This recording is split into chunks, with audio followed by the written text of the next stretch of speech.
G'day guys and welcome to another Sammy Hitzke fishing adventure. This episode we're doing a good old-fashioned Q&A. We've had a lot of people request this, so we thought what better opportunity than to sit down on a beautiful day like this with my favourite deckhand aside from the Phantom of course, Sean Wales. Now, we've got to square something away right now.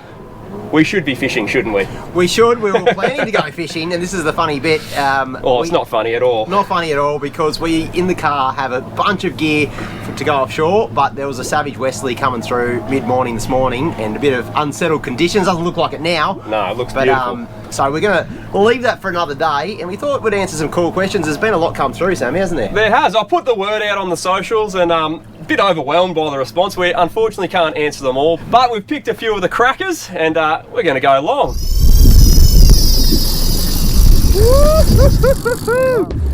Have a go there. Should we get into it? I think so, mate. What have you got in stall? So I've seen these, Sean hasn't, so some of these may be a little bit biased, but hey, we've got some from Facebook and Instagram, so we're going to go long. And I think it's a pretty good opportunity though for you folks sitting at home watching this one. You've probably got some questions you want to ask Sam, and you think, heck, well, I didn't get to see the socials and the big shout out, but maybe you can just chuck them in the comments as well, and Sammy can go through those and answer them. And heck, I might even get on there too, mate, because probably should stick up for myself in the comment section down there and see what sort of questions come through. Well, and that's exactly right, and we're going to start off with one of the most important ones. It's from Dash Donald, but I tell you what, I've heard this one heaps and heaps of times. I'm sure you'd hear it as well. How often do you go fishing but don't end up with enough fish to make a video? Here's one of them. Yeah. Well, prime example today, we didn't even get out in the water. It is a good question. It's a great question, because that's the behind scenes stuff that you guys probably, well, I don't share it too often because it makes for very boring videos. When I plan to go on a trip, sometimes plan A doesn't work, plan B might fail as well, but I've usually got a plan C that I can rely on to at least get something together. Yeah. In saying that, it's still fishing at the end of the day. As Shauno know, we've been out multiple times. By the time you get home, you've got not much to show. 2/5 of the bugger all to show between you. It's the realities of fishing though, and you know, it doesn't matter how good you are at fishing or how often you fish, there's going to be times where you just come back with your tail in between your legs, and that's what it's all about. So if you guys are thinking that Sammy catches fish every time he goes out, trust me when I say this, I've been fishing with him enough times. We've both donutted savagely together, and it's not from lack of trying. I've always said it. People ask, you know, I'd love to get into the YouTube thing. I said, well, don't do the fishing, make sure you do four-wheel driving, because they've got the easiest job in the world. I guess what you're saying is that we just do content so much better, and look, I get it, but I think that's a good question though. Look, a lot of people are probably thinking, heck, like, I get donuts when I go fishing. Like, is this normal? Yes, it is, absolutely. I reckon 1 out of 6 trips come home with nothing. Yep, that's fair enough. Start a forward driving channel, heaps easier. Righto, next up we've got one from Berkeley Jerkshad, and I'm sure a lot of people have thought this. It's, how did you and Sean meet? And I'm going to actually take the wheel on this one here, because I remember it like it was yesterday. I was actually doing some volunteering at a local community centre for people who were gaffing impaired, and Sean was obviously there, as he'd been going there for a little while, part of Gut Shots Anonymous, and I just took him under my wing, and he just really latched onto me, like sort of like a father figure, I'd say. All I can say, mate, firstly, I don't know where people get this from. I can gaff a fish, and I've gaffed many. In fact, if we were to go through all the gaffing shots, you'd see actually I got a pretty good hit rate. Be careful, I'm editing this video. honestly, we met on a fishing trip, believe it or not, and this is one of the things, and I bet your fishing mates are just like this. It's every now and again, I don't want to sound romantic, Sammy, but you meet someone who's got the same stupid levels of obsession that you've got. Like, you know, you'll fish all night, all day, all night, all day, and just do not stop fishing. And on that trip, I think you and I are a bit like that. We just didn't stop fishing, basically. It is true. We met on a boat called Time and Tide. We're out off Breaksea Shoal there. I've actually got some footage, which I'll play a bit of overlay for you. We got onto some insane bites, but yeah. I found myself up the front of the boat, and more often than not, Shauno was next to me doing the exact same stuff. And I think when you're looking for someone to be a fishing buddy, obviously you take who you can get. I fish solo a lot, but I certainly take who I can get, mate. But you want to pair with someone who's got the same interests as you, so you're not anchored there, you know, doing one particular style of fishing when your buddy's like, oh geez, I wish we were chucking topwater or trolling, and vice versa. And it just so happened, well, you know, as you do, you talk to the person fishing next to you, and you're like, oh, I really want to do this. And you're like, well, funny enough, so do I. Oh, I love this style of fishing. You're like, yeah, me too. And I think our first trip, you were like, oh, I want to chase some snapper, and I was like, yeah, we'll come out in the bay. We went for a trip in the bay, caught some snapper, and he looked me dead in the eyes and said, will you be my deckhand? And I said, I do. And then Sammy wanted to catch a 30+ kilo mackerel, so his first time fishing a mackie, he's on my boat. He got one in the first 10 minutes. That's true. Nah. I think one of the best things you can do, fishing buddy, is if they ever mention what time we're coming back in when you first leave in the morning on the boat, get rid of them straight away. Never fish for those guys again. You want someone who's got equal amounts of passion. Yeah. And sometimes can be hard to find. The other reason is you play the long game. So when I first met Sean, I was like, he's got that big boat vibe about him. He didn't have a big boat at the time, but I was like, I'm just going to play the long game, weasel my way in there now. Sooner or later, he's going to buy a game boat. And look, here we are. Here we are. Who's the real winner? Yeah. There's been a few questions about this boat, actually. Why don't we get into one of those? There is. Quite a few people have asked this question about Mojo. Is it a charter boat? Do you own it? All those sorts of questions. So I'm going to chuck straight over to you. Give us a bit of a backstory about Mojo and how you came to come hold of it and all that sort of stuff. Firstly, is it a charter boat? Sometimes it feels like that with some of the guests we have on the boat, but no, it's not. It's my private boat. It's a little Carolina Classic, a 28-foot Carolina Classic. It's got twin Yanmar 330 motors in it, so it gets up and boogies when it needs to. I'm going to stop you right there. Don't give away too much because people have been asking for a full walkthrough, and we're going to save that for a bad weather week. So just give us the brief. Don't give them all the secrets. I won't go into too much detail then, but as you see, it's a pretty nice boat to fish from. I've done a heap of modifications, particularly with the electronics of the boat and all the rest of it. It's a great little boat where you can fish. It's big enough where you can go and do seamount trips. We've taken it to Fraser Island before. We can take it out in some pretty nasty weather as well. It does like to handle itself out there. It sort of fishes like a really big boat, yet it's small enough that I can actually take it out solo as well. So it is my personal boat, and it is a lot of boat as well. I love it to pieces, and it has caught a lot of fish, which is cool. Next question from Callan Richards. Any chance of a Cape York four-wheel drive / boat drag up series, hit the reef, barra, etc, etc? Well, sounds like my dream trip, mate. Funny you should mention it. You guys would have seen the build video I did on this tinny that popped up. This looks like a pretty sturdy trailer, doesn't it? One that's fairly capable. And I happen to know a guy who has been to the Cape a few times, probably knows a few hidden billabongs and that sort of stuff. I'm glad you mentioned this, mate, because I've had nothing but tinny envy ever since you got that built, and that would look really good behind maybe Sooty or the Dirty 30 and Cape York trip. If you're thinking the same, I'm thinking, mate, I reckon we should actually do that. Take tinny, take a couple of swags up there, and get them a really remote sort of trip, because I know some spots that I've always wanted to fish, and sometimes when I'm filming my four-wheel drive stuff, I get to fish for like a little bit. Of course, I'm there for filming reasons, but imagine going up there with just fishing on mind. Yeah, the Alavan would absolutely eat it up too, I reckon. So guys, we're going to put this trip in the books and we're going to do it. We've also been planning a few little beach adventures where we do a bit of beach launching, so stay tuned. There's plenty of exciting stuff with that little tinny to come. Next question's from By How. One fish you haven't caught but would like to target. And I'm going to add another part to this question because we had a few similar, and what's one location you'd like to go that you haven't been to yet to chase a few fish? Righto. For me, there's so many. Like, where do you even begin? Like, I think the #1 fish on my bucket list is a swordfish. I would love to catch one. I would definitely cop that. And like a local sword as well, straight off the front here. I'd like to catch one, and because look, a few swords have been caught out the front here, but let's face it, no one's really pioneered that space off southeast Queensland. Still an unknown. And I'd like to put some time into that. I'd love to fish. I've never fished in Victoria, believe it or not.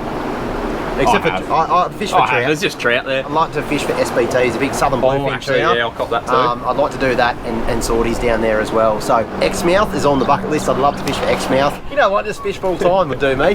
Well, mate, I'm going to chuck out there and one that I've been wanting to do for a long time. Ever since I saw Rex Hunt episode, over that way, Papua New Guinea black bass. Oh, stop it. Stop it. Oversized mangrove jack that'll pull you out of the boat. Yes, please, I'll have a crack at that. I'd also like to get over to WA, not chase the massive tail that they get in those bloody salt ponds or wherever. That's cheating. Don't want to borrow that. I want to catch some of the big tailor they get off like the rocky headlands and stuff up mid-north coast WA. Have a crack at that. And also, I'd love to go to Hawaii and chase some of the yellowfin tuna over there. It looks epic.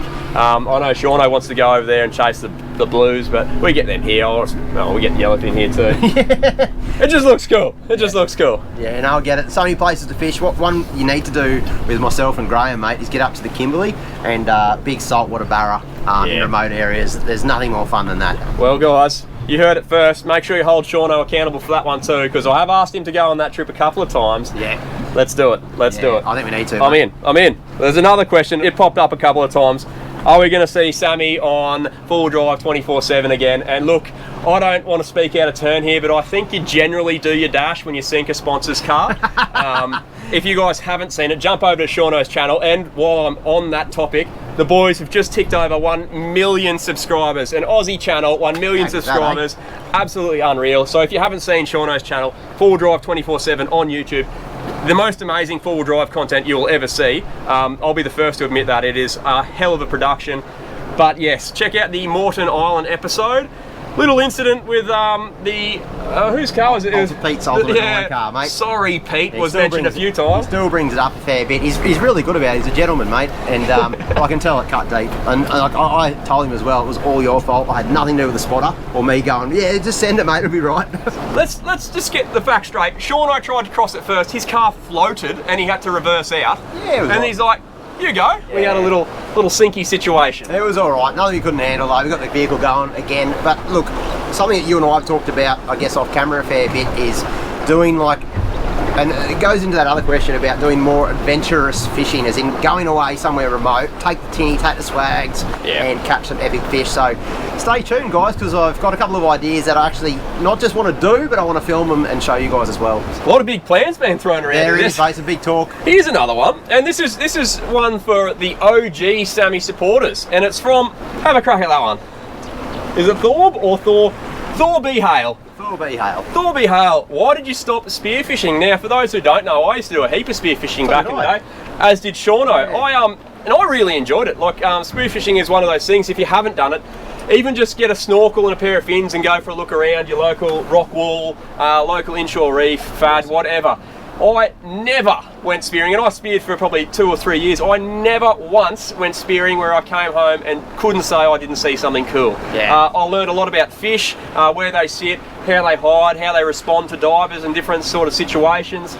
It was extremely useful. Now, why did I stop? I fish solo a lot. Spearing's not one of those things to be doing solo. You got to take into a fair old safety aspect to it. You want to be diving with a spotter all the time, and I guess from there it just kind of fizzled out. I guess I had a couple of close calls, which we will talk about another time.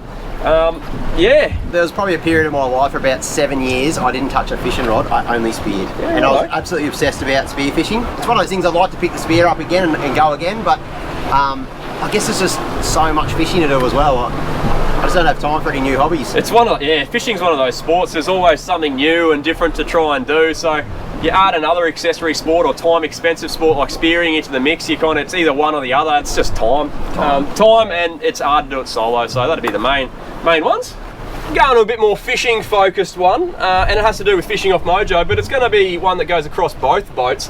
Why do you guys leave Mojo's engine running when you're fishing out deep? Now, you'll notice when I fish off my boat full spread, I very rarely take turn my engine off.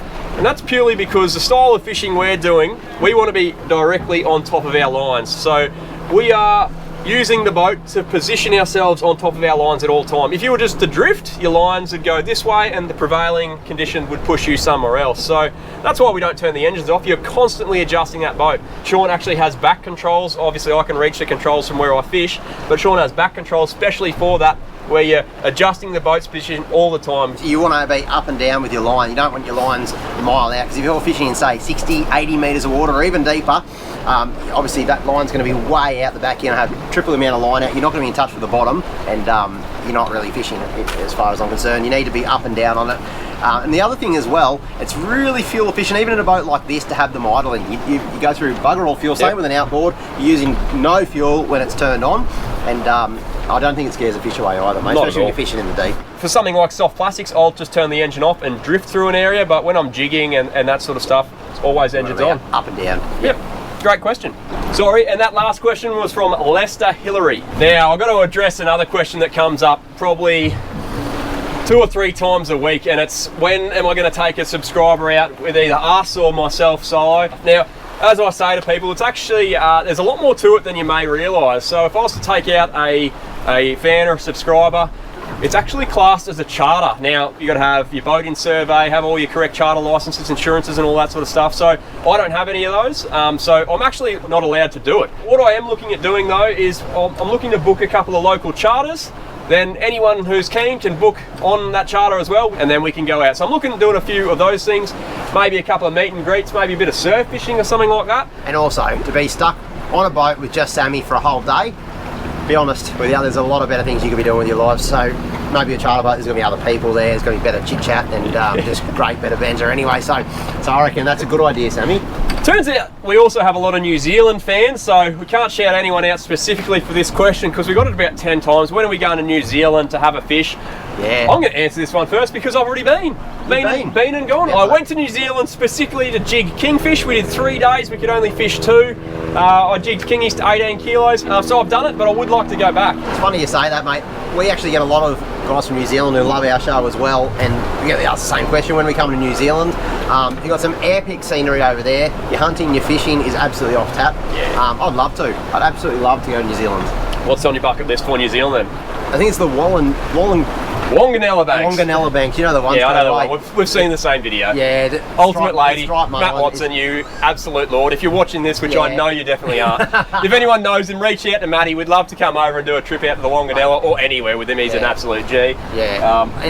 Any of the New Zealand fishing, but especially that striped marlin up there. I think if you're a marlin fisher, one time in your life you owe it yourself to get up there and have a look. Like people catching 30, 40 striped marlin. We're talking big ones too, not little ones like they got over in the US, like big striped marlin. I really want to do the old trout mission. I can actually fly fish. I don't know. Can you wave a wand? I haven't tried, mate, but I'll teach you. I'd have to charge. Yeah.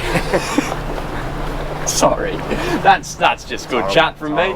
I'd love to go chase them on flies and also conventional spin tackle. That scenery, just walking up those crystal clear creeks and rivers or whatever they call them over there. You're like volcanoes, bloody snow-capped mountains. That is dream material. I could get around that, but I'd really like to catch a sword over there too. Like they catch a lot of I think swords. they catch them in the same place as the trout. Do they? Same rivers. Well, you're fishing for trout. I'll be just on a little edge fishing for swordies. But definitely a bucket list trip, mate. Righto. I reckon we've got time for a couple more and then we're going to call it. Pretty cool question here from WD40 and Zip Ties. Which episode of yours is your personal favourite? I'm going to throw to Shauno first because you've been in probably more than most. I've been in quite a few, and the one that stands out for me. I know what it is.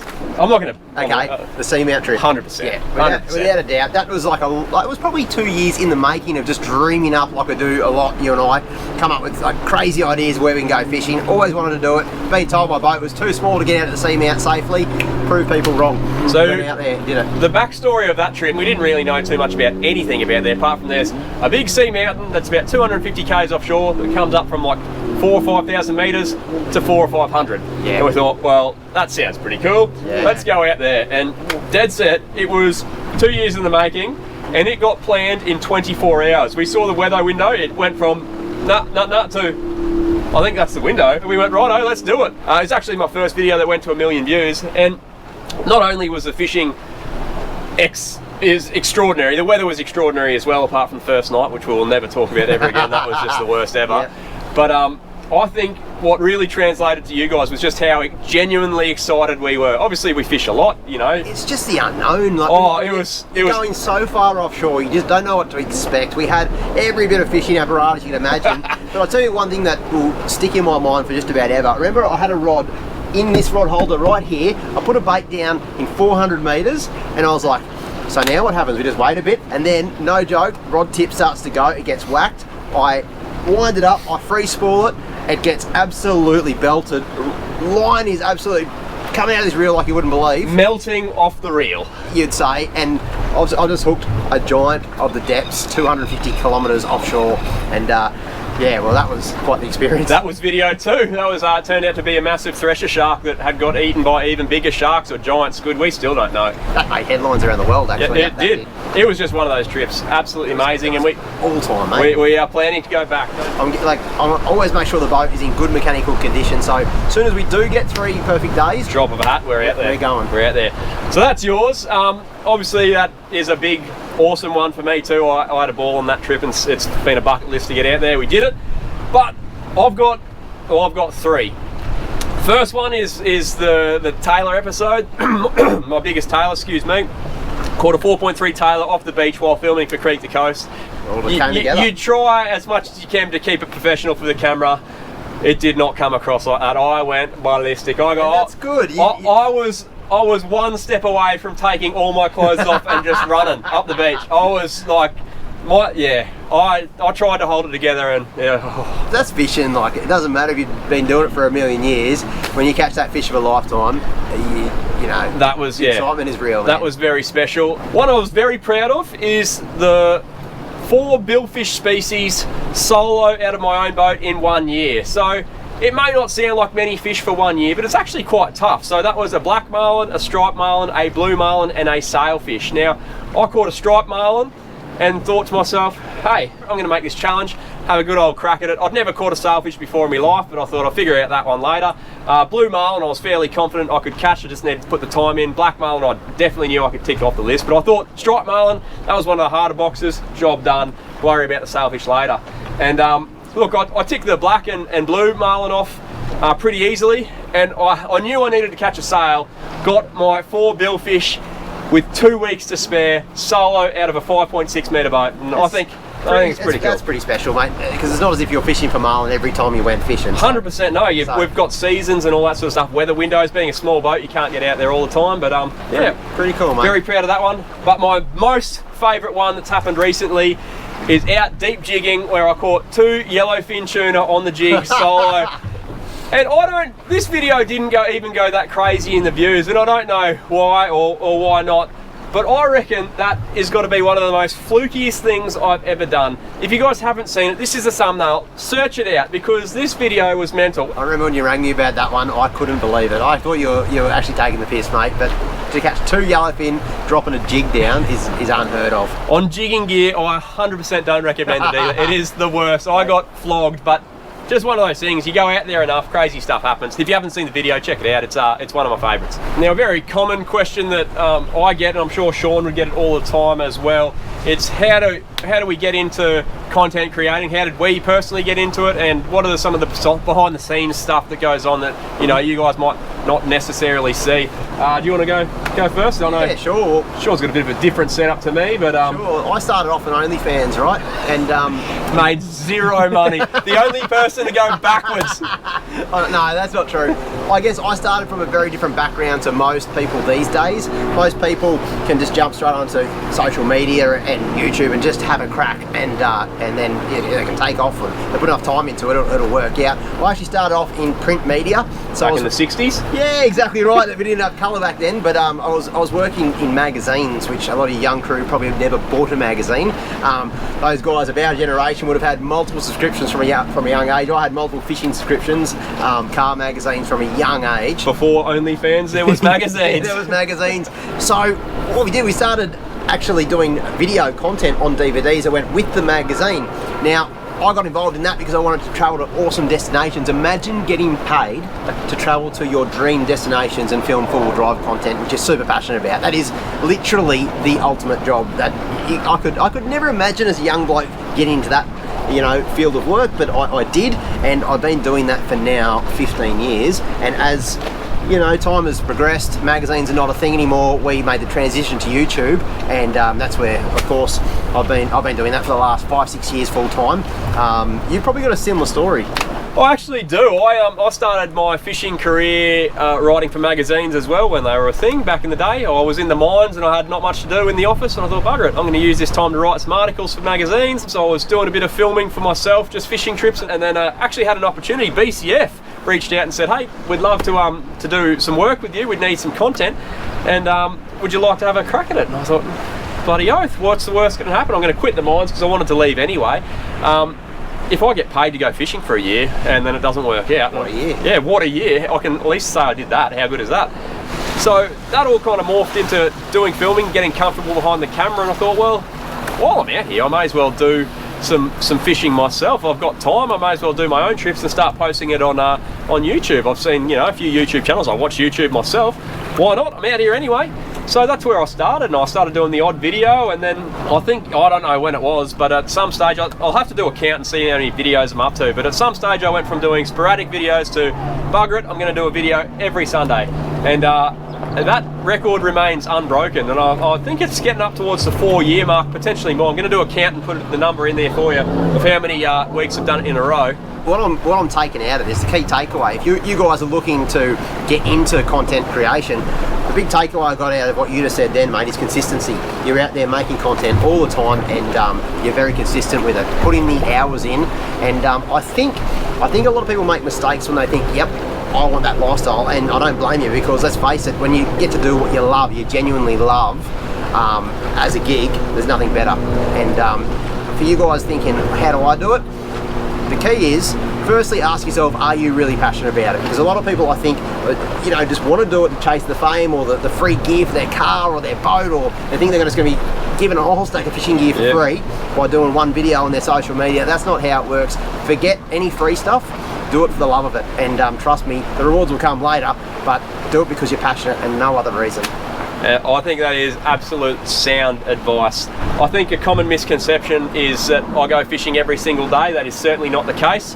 There's a lot of behind the scenes work that goes into both of our shows. I know for myself, one day of filming on the water generally equals kind of 3 to 3.5 days at home of editing, cleaning gear, filming VO, filming all the other bits and pieces that make up an episode, and then you've got all the maintenance, the unplanned maintenance, all the business side of things you've got to take care of.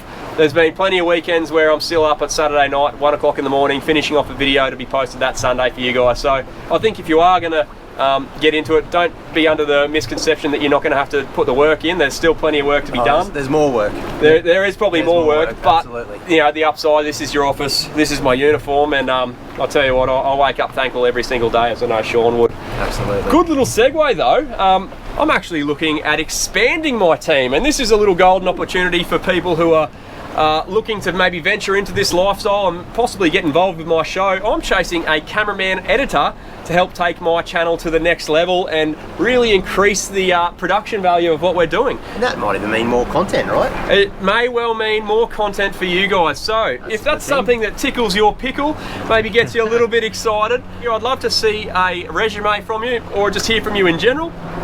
Yeah. So, okay. This is a dream job, Sammy. Okay. If this job was going when I was a young bloke, mate, I'd be already emailing in right now. What sort of person... There's not a chance I'd hire you, but that's one straight. I'll drink your rescue drawer, that's for sure. So what is the key candidate to work with you? What are they going to be able to do? Okay, I'd love someone who lives in Brisbane, the Gold Coast or Sunshine Coast, because we are going to have to catch up very regularly to go on fishing trips. We're going to have to Southeast Queensland. We should have just said that's the easy way to do it. We're going to be a lot of backward and forth. We're going to be working closely together. Obviously some camera and video editing skills. So if you've done a bit of video editing, you can work a camera. That's a big positive. I need someone who wants to help me take my channel to the next level. A bit of experience in that game. Bit of experience. What about passion, mate? Passion. You need to live and breathe fishing, because if you're not crazy about it, you're going to get sick of this job really, really quickly. We do big days, but also we have a hell of a lot of fun. And we're going to go to some cool places and do some bloody cool trips. So that's awesome. Look, what an opportunity for someone. I guarantee there's about 200,000 people watching this show right now that are thinking, I'm going to be sending Sammy a resume. So good luck with your inbox, mate. Yeah, well, it's going to be a bit of work, and I hope you're out there, because I'd love to hear from you if you're keen. If that sounds like something you'd love to be a part of, definitely send me a message. We'll chat and yeah, see if we can find the right person. You guys who that probably isn't in your wheelhouse, you stay tuned, because we're going to be taking this show above and beyond. It's going to be exciting news. Very, very exciting stuff to come. So I'm excited to share that with you. Yeah, stay tuned. Okay, guys, we've got time for one more question here. One more. Let's pick a belter. Can I ask one? Go on. A lot of your followers will be thinking this right now. Yes, I will go out with it. Oh, sorry. We'll go fishing together. Yeah, sure. No, look, one question I think is on everyone's mind, mate. What is coming up on the channel? What can people expect? That's a fair old question. We're September now. We're getting to the spicy end of the year. What can people expect? Well, guys, I'm excited you asked, because I have some really cool trips planned. I've got heaps of awesome beach fishing. I've got a video coming up. It'll be either next week or the week after. a full-on adventure video, a bit of a solo adventure. I'm not going to give anything else away because I want it to be a surprise for you guys. I went all out. Everything went to plan. We had adventure, we had excitement, we had fishing, we had conditions, just a whole lot. Really, really good. Very proud of this video, so stay tuned for that. We're coming into pelagic season, so we're going to get all the wahoo, the mackerel. We've got the marlin coming up. What about yellowfin season? That's right now. We're going to do some yellowfin fishing. And look, I'm back home for a fair bit, guys. I spent a lot of my year on the road. I'm actually home for a little bit now, so I'm going to be... Oh, sorry, just mate. inviting yourself on trips a lot. I'm definitely going to be fishing, whether it's filmed or not, that's up to Sammy, but I'm going to be fishing for a lot of yellowfin and stuff. So plenty more stuff on Mojo. We haven't done as much deep dropping this year as we'd like, so we're definitely going to be capitalising on that. There's some flamies that need to grace our eskies. Big flathead are on the cards. And also, we've got that tinny at our disposal, so all that bread and butter species stuff that you guys love to see, I'm going to be doing a heap of it. So look, we've got a pretty full schedule. Can I add one thing to the mix? Go on. Surely between now and Christmas there's going to be a 3-day window of good weather, and you know what that means. Seamount trip. Seamount. I reckon another seamount trip, or even getting up to Fraser with Mojo, or just something epic. I've got to do something like that this year, and fingers crossed you'll come as well, and show these guys the adventure. I will be there. So guys, there is plenty more awesome content on the horizon. I can't wait to share it with you. Shauno is going to be on some of it. If you haven't already, make sure you subscribe. Hit that notification button so you get notified when those videos come up. And look, I can't wait to share some of these trips with you. It's going to be awesome. But hopefully we've covered a few of the questions you guys have been dying to ask. A big thank you also to Shauno for coming along for the ride, holding my hand in this Q&A. It's always fun to have someone just as crazy as you to bounce back and forth between. Yeah, mate, all I can say is hopefully next time you see me on the channel, we're catching big fish from this corner of the boat. You'll be skippering me onto an absolute cracker. You guys wait for it. But guys, thank you for tuning in. Hope you enjoyed the episode, and I'll catch you next week for another Sammy Hitzke fishing adventure. Cheers. Cheers, guys. And he looked me dead in the eyes and said, "Will you be my deckhand?" And I said, "I do."